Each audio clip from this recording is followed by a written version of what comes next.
This is a Tedoex Media House production.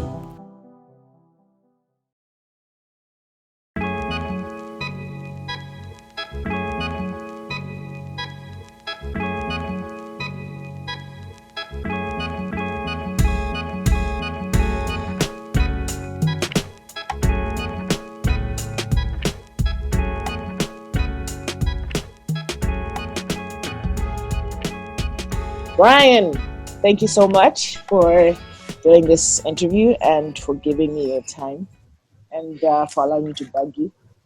Thank you so much for having me. It's such a pleasure. All right. So my first question for you, let me actually just look them up, would be how do you think that the current pandemic has influenced immigration discourse in Australia and globally? That's such a good question. I mean, thinking about Australia, I'm thinking about like this kind of like really pivotal legislation, immigration legislation, which is colloquially known as the White Australia policy, right? There was also kind of like the restriction of the Sale of Opium Act, which under the guise of a kind of benevolent paternalism around Aboriginal peoples was intended to restrict Chinese movement of Chinese peoples, right? So I think in this country, particularly because this country is an island landmass, the idea there's been this idea of immigration. There's been a complicated discourse of immigration. On the one hand, kind of European settlement was seen in terms of, say, manifest destiny, right? Like, Europeans arriving, particularly kind of like West Europeans and North Europeans arriving as having, the bringing of quote unquote civilization and progress, good things coming from them. Problems with, lots of xenophobia around South Europeans, and kind of fears of the quote unquote yellow peril with East Asians. And I think that's the historical background. The historical background has been kind of this immigration being thought of as something that has to do with non-white people.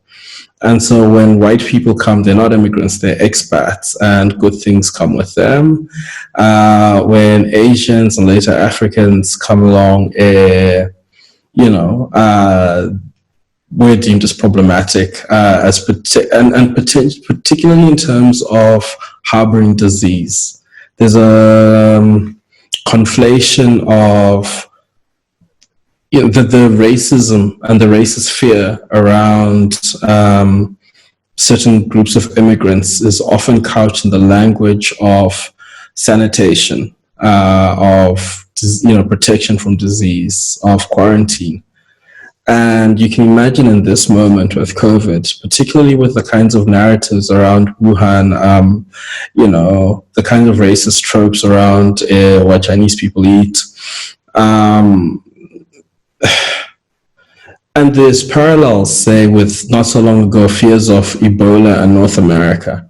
It could be argued that one of the reasons why there was such a robust response from the CDC and so much support from the American government for dealing with Ebola in West Africa was the fear of contamination and spread back to North America. Yeah. So long-winded, I'm not sure. No. It totally makes sense. So yeah.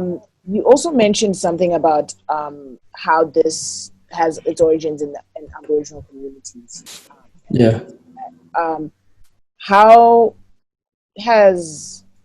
do you think that the systems that we have in place currently have been exposed and challenged by the current pandemic, both for Indigenous and Aboriginal communities in different colonial contexts, as well as for immigrant communities?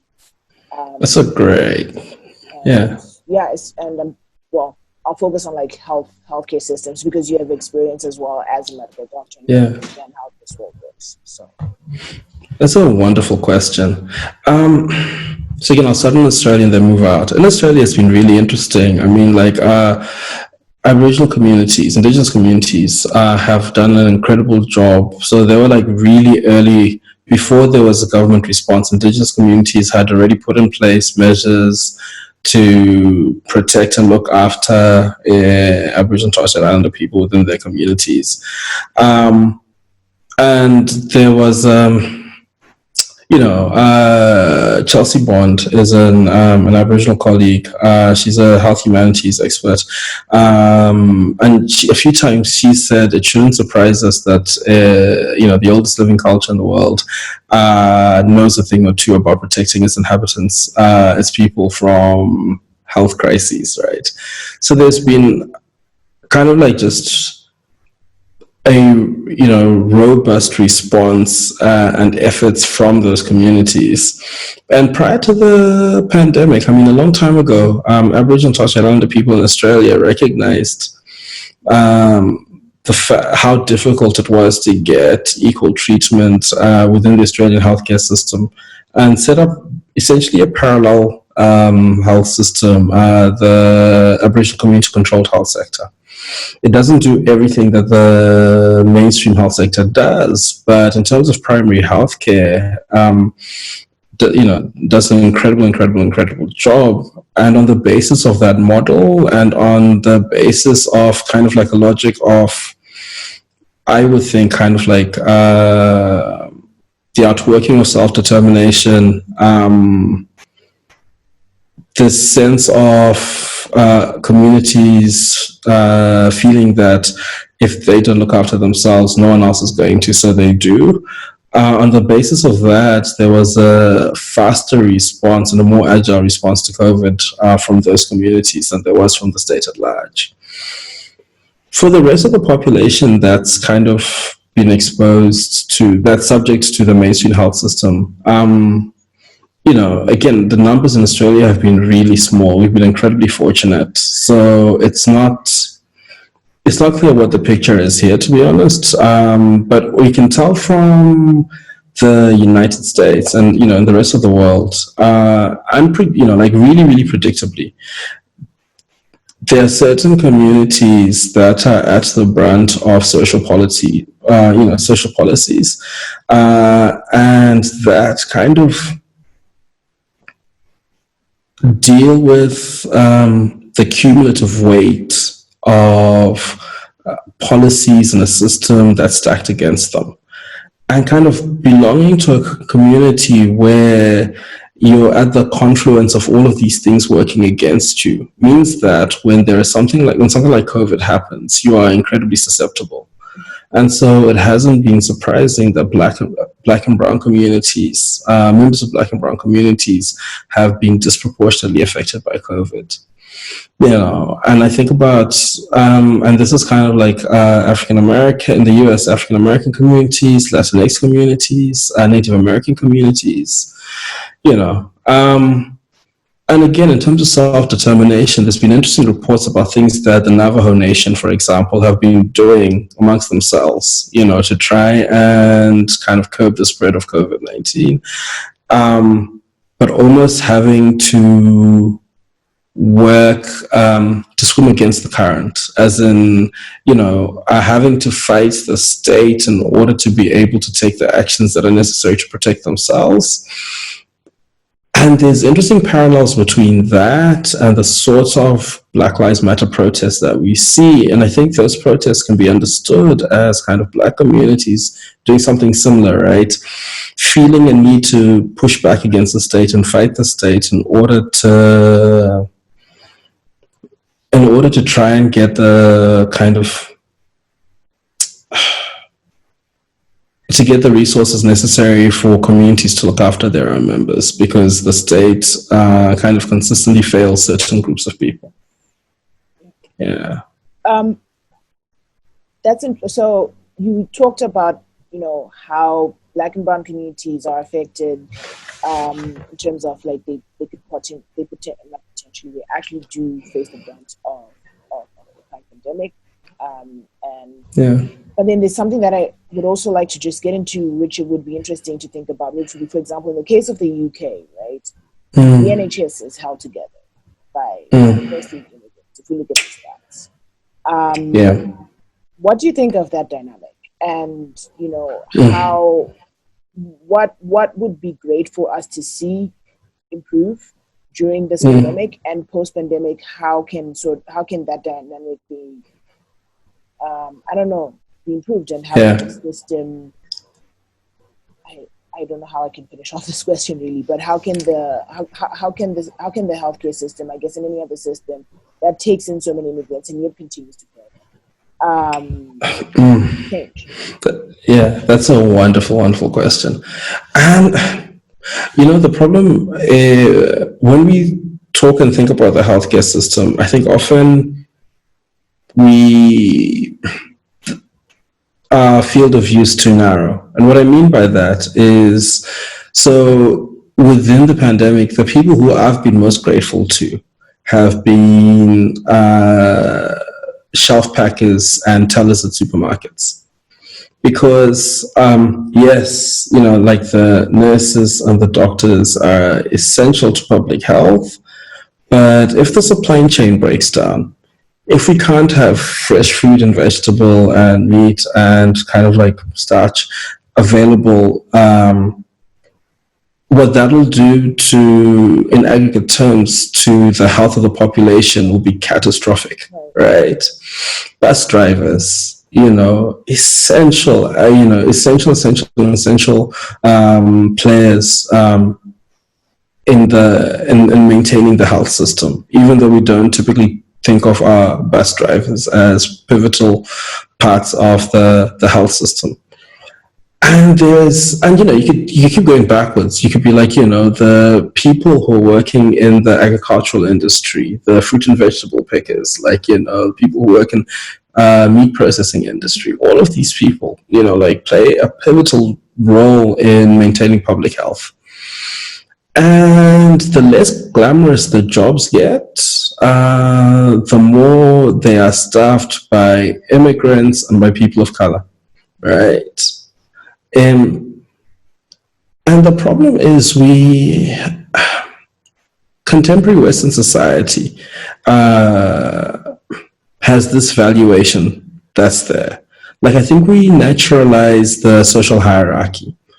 So if someone is a fancy surgeon and earns a lot of money, we naturalize that and we say, wow, that's because there is this innate brilliance that this person has. Their contribution is far superior to everybody else. Ergo, they're entitled the status that they have relative to the person who mops the floor. In terms of maintaining the health of people, it is not clear to me. Actually, no, I take that back. In terms of public health, I would argue that the person who mops the floor in the hospital is more important than the fancy surgeon, right? If there's someone you had to do without, like, if we get rid of the most senior medical personnel and we keep all of the janitorial staff, health outcomes would be less severely impacted than if we get rid of all of the janitorial staff and kept all of the senior medical personnel, right? Now, I'm not saying that my argument isn't that one is more important than the other necessarily. My argument is the ways in which we take for granted that one ought to be valorized more than another is questionable, you know? And so what happens is, not just in the NHS, I think it's particularly visible in the NHS, but not just in the NHS, across the board, the health system, like every other social system we have, is dependent on the labor of people who are called low-skilled. I would argue that fruit picking is not a low-skilled endeavor. I've had a job as a shop packer. I wasn't particularly good at it. I was a competent, you know, clinician in a hospital, but not a good shelf packer. So, like, you know, I think when we say people are low skilled, again, I think this is a political gesture that justifies the social rank and with that the economic rewards or lack thereof that people get. But yeah, people who are called low-skilled workers are typically, immigrants and people of color are disproportionately represented in those occupations, and those occupations, are crucial for public health. And what COVID could do, and I'm not sure it's doing it, but what it could do is it could help us to rethink how we understand those people and those roles. What it could do is it could kind of challenge the kind of nativist, xenophobic, racist attitudes that typically surround immigration. But I am not sure that that's what's happening right now. Right. Yeah. And I think that's a shame. I think that's a lost opportunity. Exactly. Well, I think that we're going to lose a lot more opportunities, unfortunately. Not to sound pessimistic. During this pandemic, there are a lot of systems and issues that we could honestly address, but I think the window is closing. So I want to sort of juxtapose this whole immigrant and Black and brown people working in holding together public health with the case of, let's say, Zimbabwe, for example. Okay. You have experience. I mean, it was technically barely a little bit long ago under a different regime, but if we are to be honest, it's the same regime. Years ago, as a doctor here, and you are from Zimbabwe as well. What do you think is, outside lack of resources, right? We all know that there's an issue, lack of resources. We all know that there's lack of resources because there is corruption. But beyond that, what else do you think that COVID-19 is revealing about our public health system and also about our socio-political organization in general? Such a tough question. Sorry. Listen, I mean, it's hard. I think at some point, as a society, as Zimbabweans, there's a lot of reckoning that needs to happen, right? Like, there's a lot of kind of national, I don't call it group therapy that needs to happen, and honest, difficult conversations that need to be had. The other day in Brisbane, here in Australia, like I bumped into someone from Bulawayo, and we started talking, and it was wonderful. And there's something that's shared there, but there's also, there's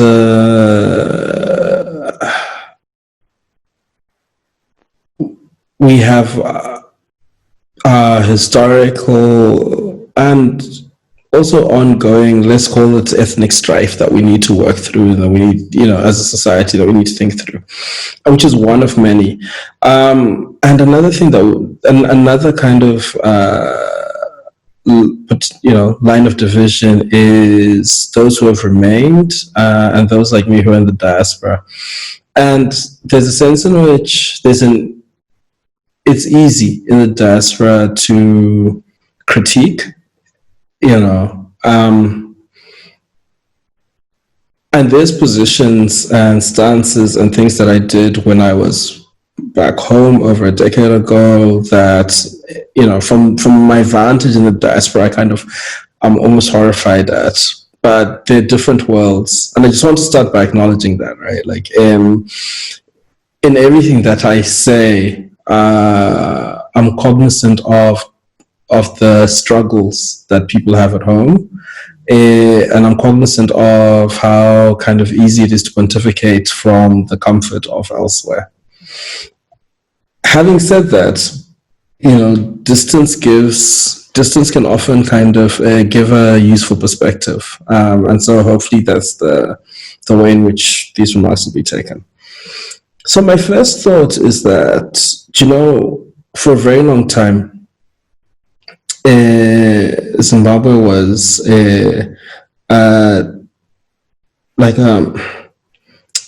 it was held up as the example of a good primary healthcare and kind of good primary education and other things, right? Like, there have been periods at which we have done these things incredibly well. Now, at the same time, Zimbabwe was held up as a model of the primary healthcare. Like people around the world, when women go into labor, the monitoring of that is based on the partogram that was kind of developed in Zimbabwe, Well, technically it might have been in Rhodesia, but still, work done at what's now a Harare hospital has kind of like a global reach in terms of its influence over obstetric care. So the problem with Zimbabwe isn't capacity. It's not intellect. It's not even one of operational competence, because there have been periods in which we have had incredibly good managers. So the problem is it's not an inherent deficit. That's not what the problem is. So if the problem isn't an inherent deficit, what's happened? I think, yes, absolutely. The whole kind of politics and corruption, absolutely. And those have to be kind of addressed, and they're absolutely part of the story, and a pivotal one. But I think there's a way in which saying that it's corruption and it's politics means that nothing else has, there's a way in which that prematurely ends the conversation. Because when everything's said and done, if all of our problems are because ZANU-PF are corrupt, then there's no culpability outside of corrupt ZANU-PF officials. It's not that we're not contributing anything to it. I wish that were the case, but I suspect that it goes beyond that. I suspect that the problem goes beyond just corrupt officials. And I think part of what it is that I'm not kind of sufficiently valuing the things that we did have.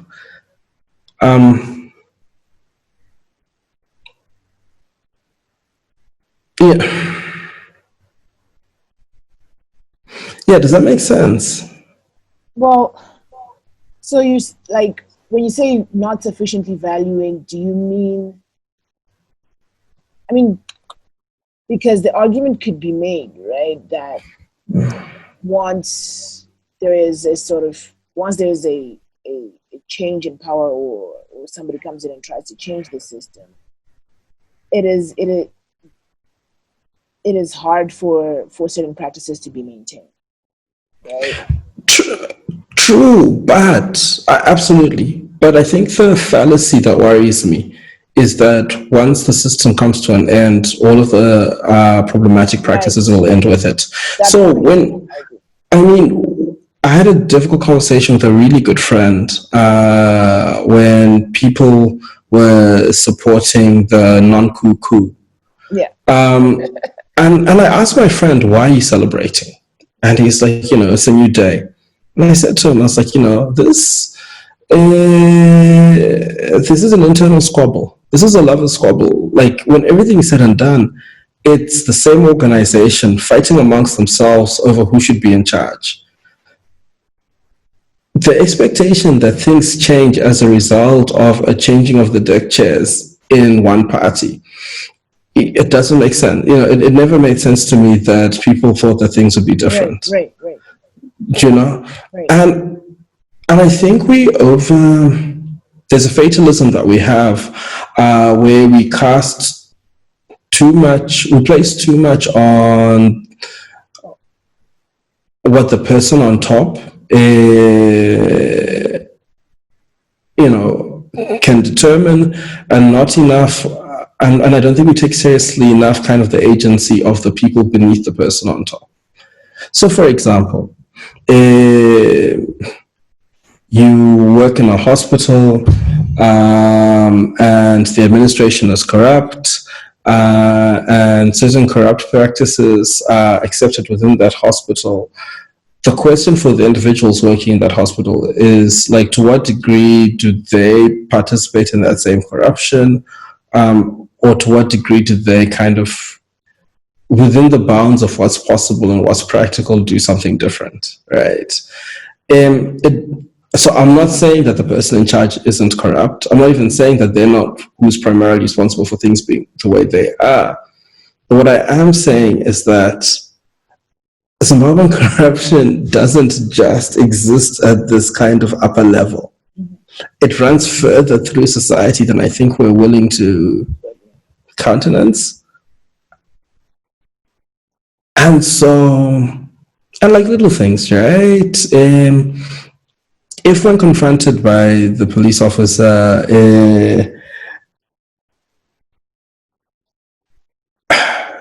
and your choice is a hefty ticket or a small bribe, and it makes sense to you to give the small bribe, I mean, I get it. I completely get it. I'm not judging. But what I do think is that in the same way that that police officer is caught up in a corrupt system, and is also has decided that their circumstances mean that they're going to participate in it. You're caught up in this corrupt system, you're choosing to participate in it, and it might not, and from your vantage, it might not seem like much of a choice. And yes, there are other people who are more culpable and more responsible. But one of the consequences of the downstream corruption as well is I think the country is caught up in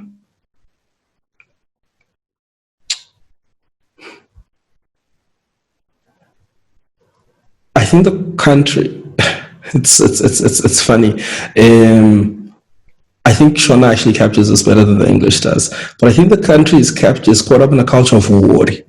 Like, yeah. you know, like the word rotten would make more sense because it's sort of like it shows something, I guess. And it's not localized, right? Like, you know, like I don't think the rot is localized in just one space. Yeah. That's not how now the question is, and it's like the human body, right? Like, if a part of your body becomes rotten, and if that rot spreads, now you've got generalized septicemia. Now, like, all of you is infected. You know, like, the toe can't be like, you know, the problem happened up there, like at that wound on the shoulder. Mm-hmm. Like, you know, the toe's caught up in it as well. And I think the difficulty with a complex adaptive system is at what level do you intervene in the system to bring about change? The issue with the health system with Zimbabwe isn't an issue of just kind of doctors and nurses and administrators, right? It's like, it's the entire culture of the entire place. Yeah, and I don't know, like, I guess maybe it's up to people smarter than me to figure out how you shift an entire culture of an entire place. Because I think that's what's necessary. I mean, more religious people would refer, you know, like, I think, and this, I think the Christian concept of deliverance is actually apt in the sense that the idea of what's needed is, you know, the problem, the idea that the problem is the society is possessed by something. You know, Dostoevsky's got a novel called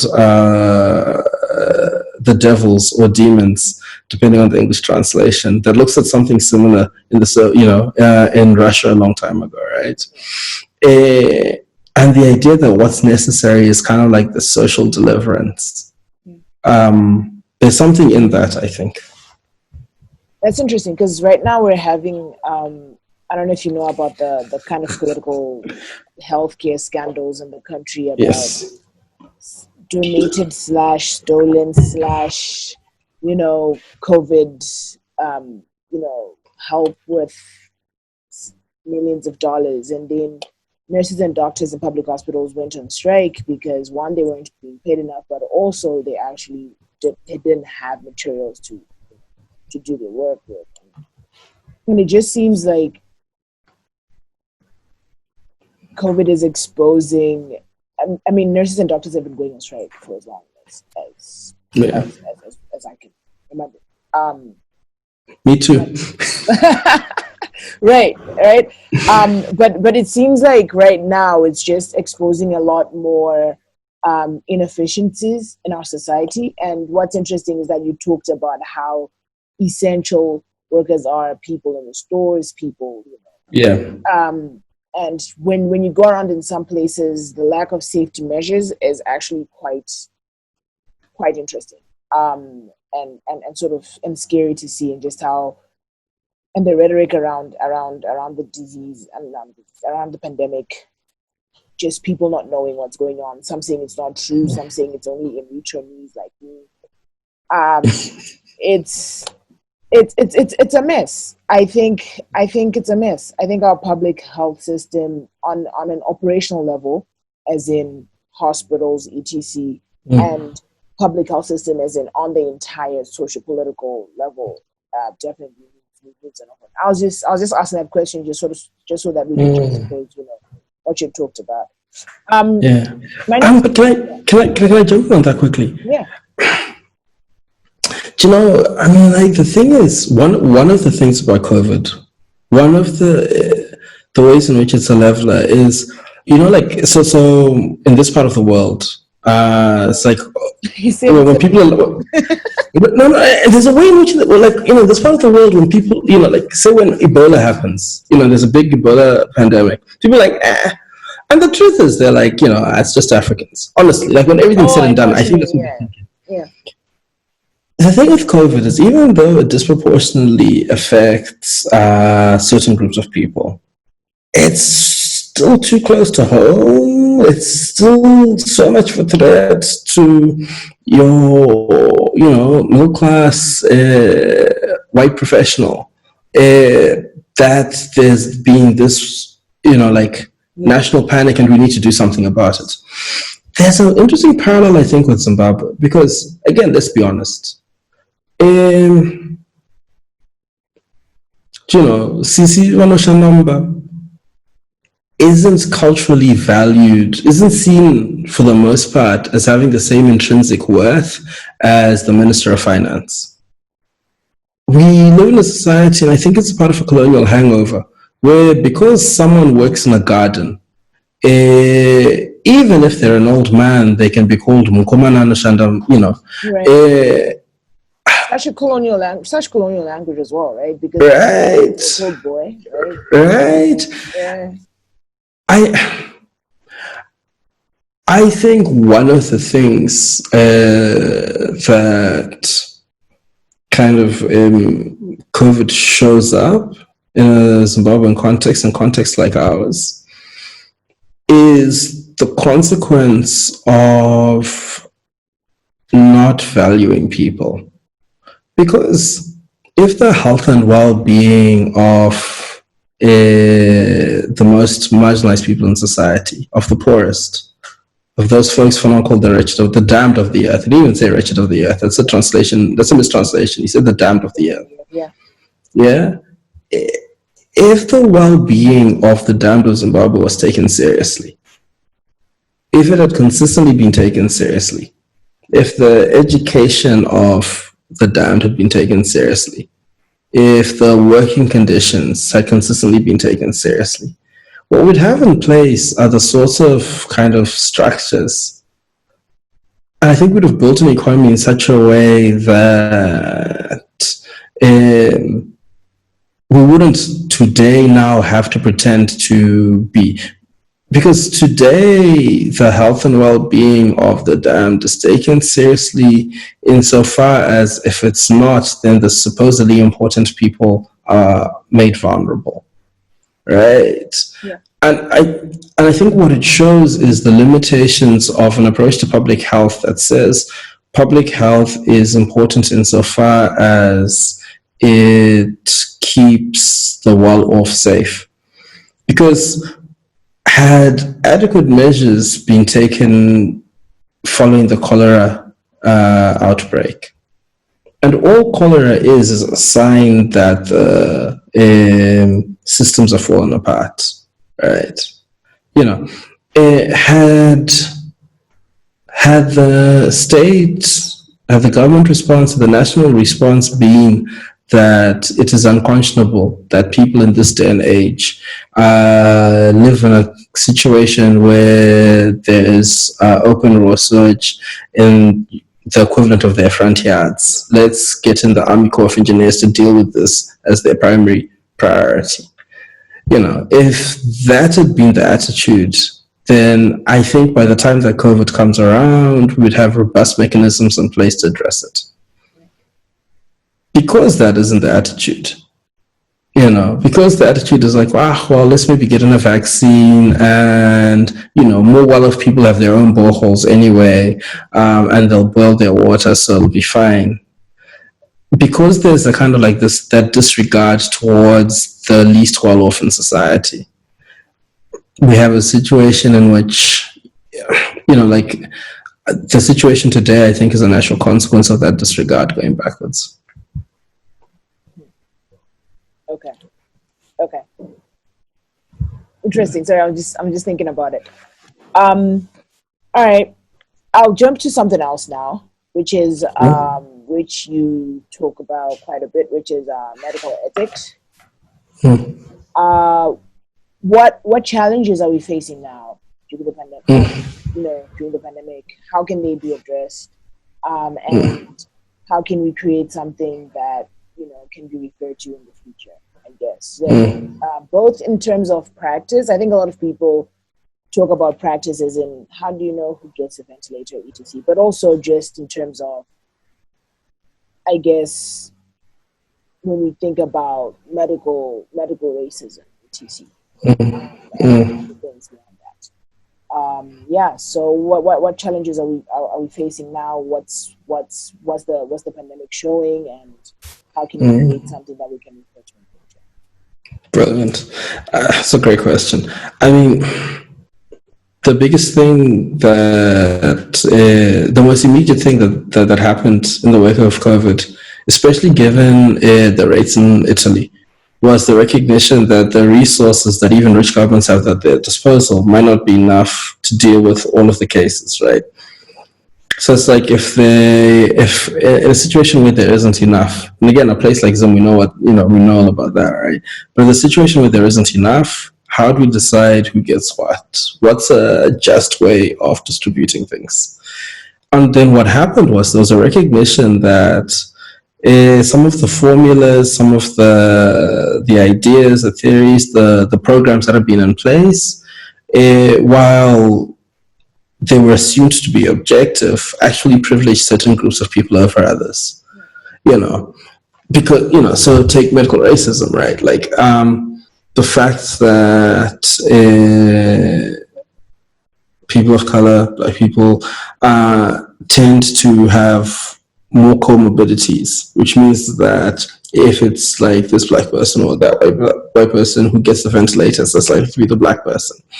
That's not because that white person was kind of like a good, responsible person who looked after their health and the Black person wasn't. At least it's not only that.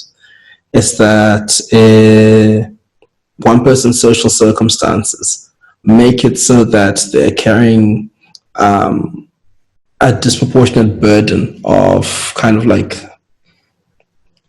of social injustices, whereas another one is likely to have the system work in their favor over and over and over again. And that's kind of compounded when we get to the moment when we're making a medical decision. I think for Zim, it comes back to the question of what are our values and who do we value, right? Like, because typically again, like, you know, like I am the product of full disclosure, like, you know, I went to a private school in Zimbabwe. And I think how Zimbabwean society has been structured so far has been that there's different tiers.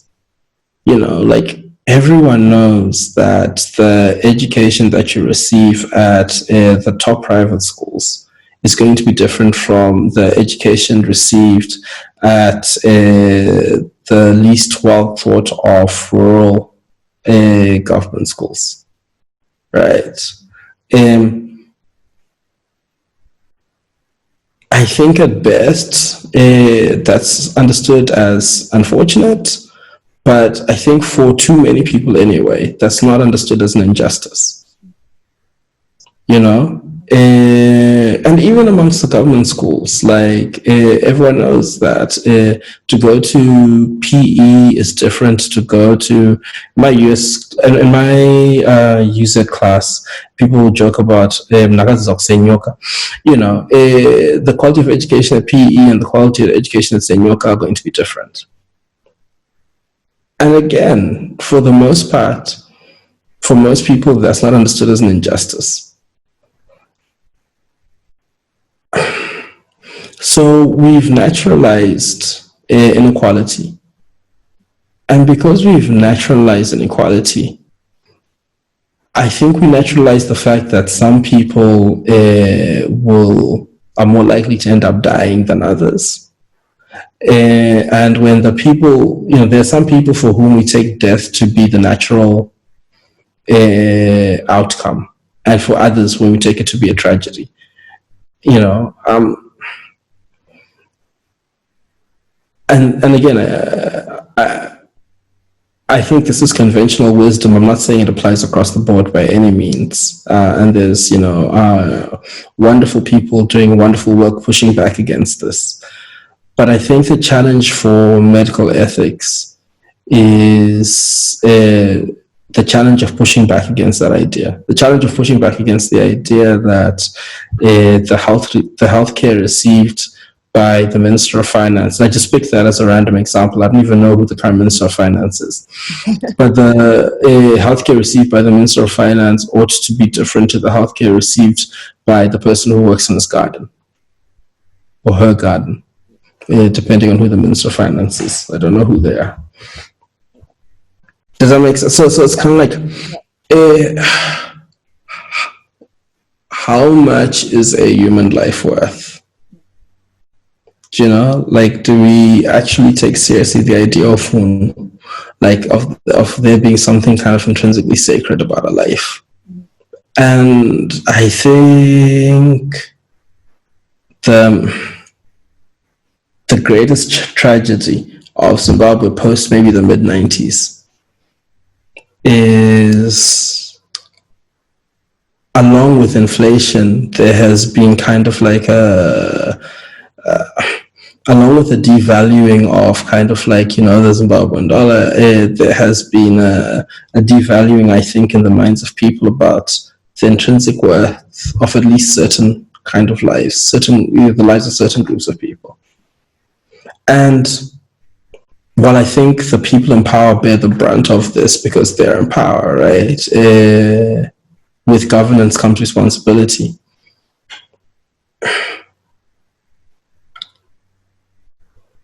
A question for even those on the other side to ask is the extent to which, a question for all of us as Zimbabweans to ask, is the extent to which, again, you know, those people who can afford to employ someone to work on their house, the question about the worth that they see that person as having vis-a-vis their own children. And, you know, unless the country's changed radically in the 10 years that I've been away, yeah. Nope. Okay, that's a really good that's a really good answer. I also liked the fact that you pointed out to the idea of comorbidities, right? And how and why it's not just that simple to think about, you know, who gets what resources when push comes to shove. Okay, so these are all the questions I have for you. We usually end with a rapid fire question, which is kind of like you just come into your head. But before I go into that, is there anything that you wish I'd asked you that you really want to address? Like, you know, my expertise really wants me to talk about this, and you didn't ask me about it. No, your questions were incredible. Look, I guess there's a disclaimer I want to give. Another one. There's lots of disclaimers. Look, I mean, I think for me at the heart of all of this is how seriously do we take the humanity of others, right? Like, what is a life worth?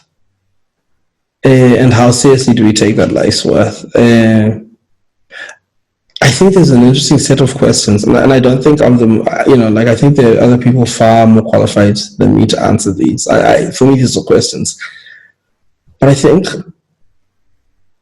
there's a set of questions about spirituality, you know, around spirituality to be asked. A purely, you know, I'm an academic, right? And so, you know, most of the analyses and the conversations I'm used to are at a purely secular level. I think that's often right and proper. But I think a purely secular valuation of a life can end up being like these things that actuaries do, and they put a dollar figure on what investment is worth making in each life. And that's fine for policy, for designing policy, you know, and for planning purposes and that sort of thing. But when an actual person of flesh and bone dies, you know, what's happened in that case? Like, what's happened on a social level in that case, but also what's happened at a spiritual level? Like, you know, like what does that death represent? You know, is it the case that there's something chinoyera, like something almost sacred about life? And if there is, like, you know, like, how should that be taken into account in terms of kind of like, you know, a policy formulation? Yeah, and again, like, just thinking about the Zimbabwean context, I wonder if,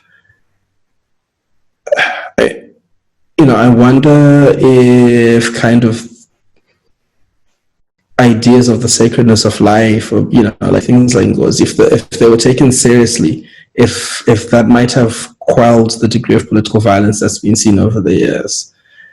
I wonder. Sorry. Go ahead. Yeah. And I just wonder if the extent to which those ideas being taken really seriously, how that might shape and direct public health responses in positive ways. So you actually mentioned something that I think, as you were speaking, that popped into my head, which is, and I'm not to generalize Africa, but a lot of African countries, you know, save for the majority Muslims, have taken on this brand of Christianity, obviously from colonization. And I think when we then talk about spirituality, it is no longer necessarily grounded in indigenous knowledge systems. And I think that maybe that could actually be perhaps part of the problem. Sure. Like I said, I am not. Neither am I. Yeah. I'm just as you were thinking through it, I was just also kind of, you know, I see the value of it, And I would actually hope that perhaps that questioning of spirituality would sort of come from something a lot more organic, preferably more kindness. Yeah.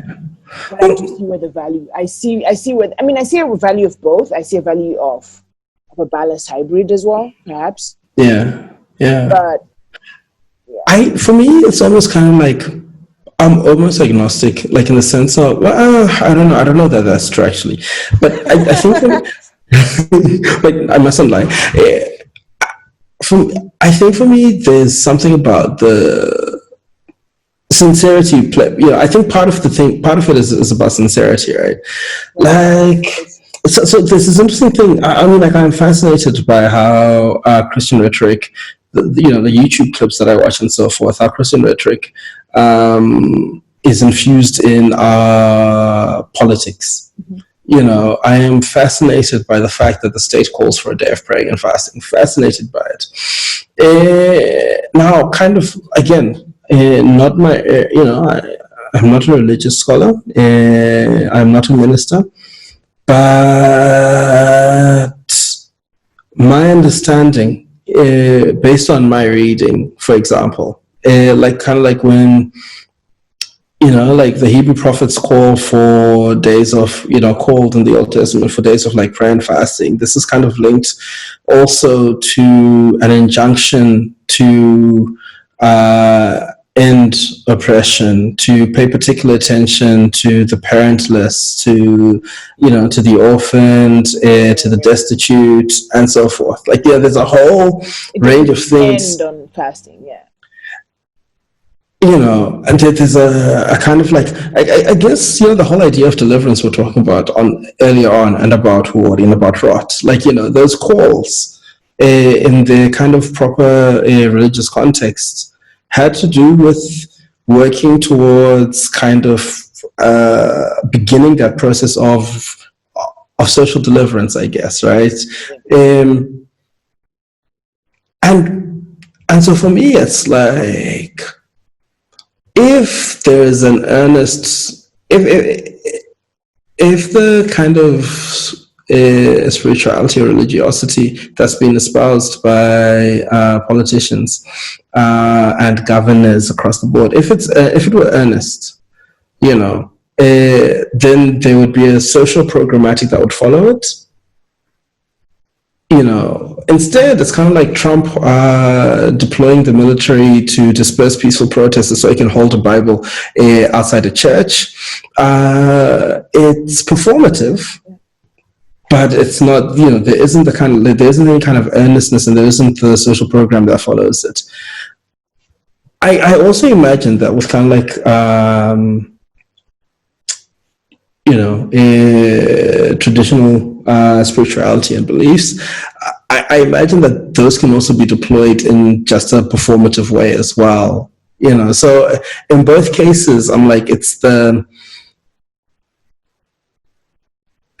honest, earnest kind of where they're kind of like an honest, earnest kind of spirituality.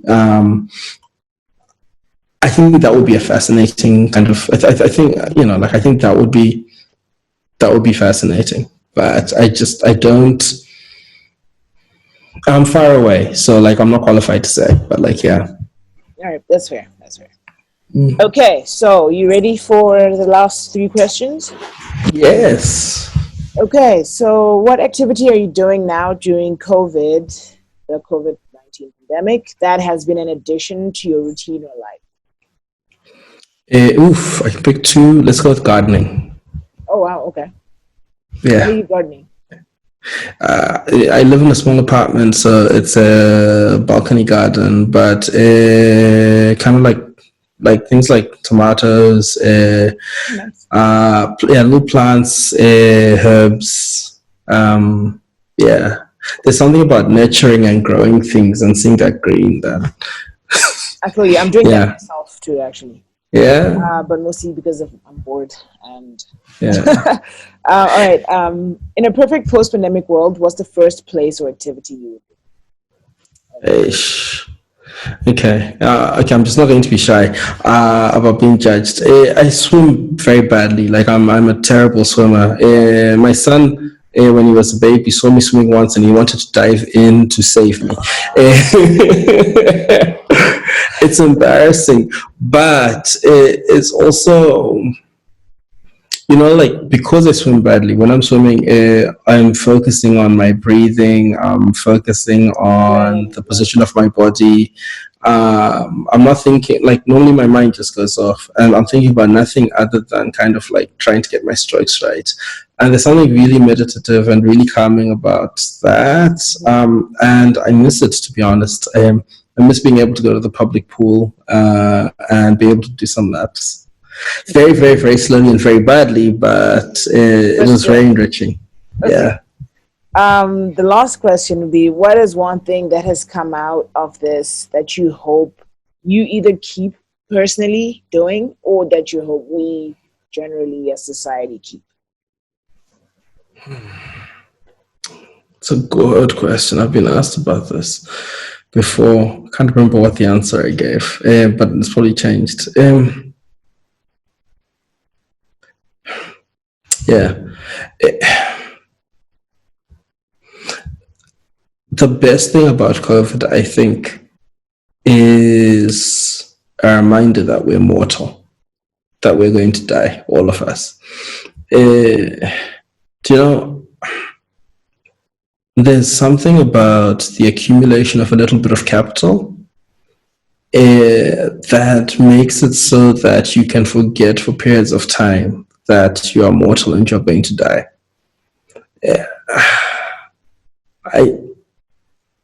The reminder, though, of your mortality and of your humanity, of your limitations and of the fact that you're going to die, I think that can give like some wonderful perspective, right? And give some wonderful perspective about what's important and about kind of what constitutes a good life, what it's worth working towards, what it's worth to spend yourself on before you die. What I hope, there's so much noise right now. There is so much noise. Some of it's productive. Some of it, all of those people who are fighting in various ways to make the world, a better place. They have my profound, profound, profound respect. There are so many Zimbabweans I follow from a distance, and I just, I'm in awe of. I have my absolute respect. I think that's wonderful. And I understand, and I think the noise that they generate is important and hopefully will yield something. It's like there's noise that accompanies childbirth, and it's important. It signals something and it's accomplishing something. But there's also just a lot of noise, just noise. And for me, there was a lot of quietness at its peak when people were most afraid. COVID made this country a quiet place. It decreased the activity, and there was a quietness and there was a thoughtfulness during that period. I